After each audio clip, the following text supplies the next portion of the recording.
Las propiedades coligativas de las soluciones dependen de la concentración de soluto disueltas y no del tipo de soluto disuelto en una solución.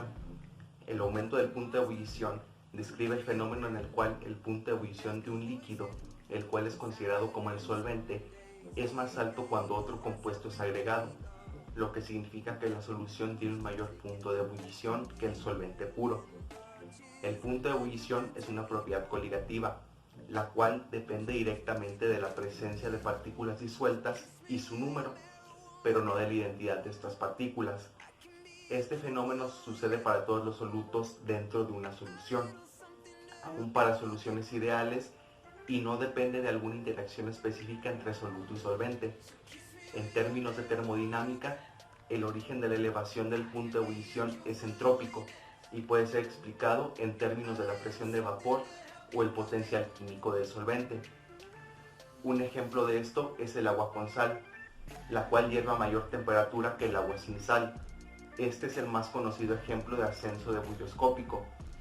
La magnitud de elevación del punto de ebullición se obtiene al calcular la diferencia entre la temperatura de ebullición, la solución y la del solvente puro.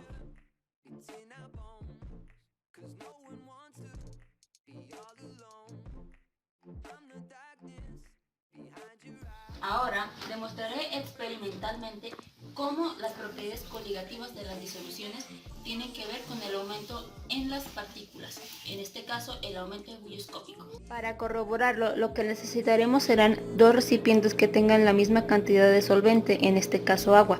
A uno de ellos se le agregará el soluto, que corresponde al cloruro sódico. Y eventualmente en dos diferentes ocasiones calentaremos tanto el solvente puro como la disolución en una misma vasija. Primero pondremos a calentar el solvente puro. Tomamos nuestra vasija y la colocamos sobre una flama que va a tener la misma intensidad durante todo el experimento. Y se coloca el solvente. A su par, encenderemos el cronómetro que medirá en el momento en el que empiece a bullir. En este proceso es importante recordar que el punto de ebullición del agua es a 100 grados centígrados. A los 49 segundos es cuando el agua como solvente puro empieza a ebullir. Una vez que la vasija tenga una temperatura ambiente, se volverá a poner sobre la flama que va a tener la misma intensidad y se vertirá el agua con el soluto. En esto cronometramos. Al minuto, con 7 segundos es cuando el agua se empieza a evaporar. La diferencia entre los tiempos en los que tardó en ebullir la disolución y nuestro solvente puro significa cómo las propiedades coligativas y la cantidad de partículas tienen que ver en el ascenso ebullioscópico. Otra propiedad de la que vamos a hablar hoy es el del descenso crioscópico o depresión del punto de congelación de una sustancia.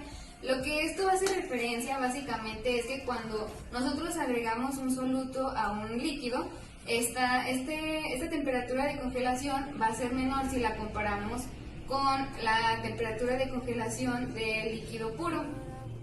Bueno, esto se explica que en el estado líquido las partículas están en constante entropía o tienen mayor entropía que en el estado sólido.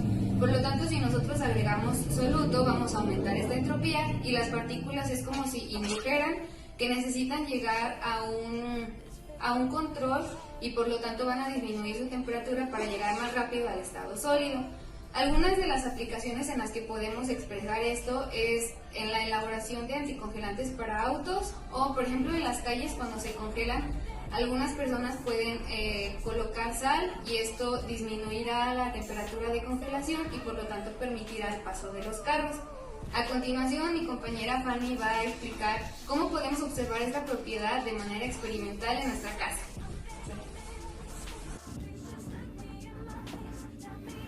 Para comprobar la propiedad coligativa del descenso crioscópico, haremos el siguiente experimento. El experimento consiste en agregar la misma cantidad de agua en dos recipientes, pero a una le agregaremos una cucharada de sal.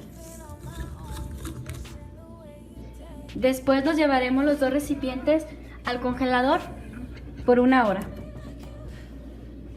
1 hora después. Al cabo de una hora podemos darnos cuenta que el recipiente con agua pura está completamente congelada y el recipiente de agua con sal no lo está. Es así como nos damos cuenta que las soluciones se congelan a menor temperatura que los solventes puros. Por lo tanto, el descenso del punto croscópico es proporcional a la concentración de soluto.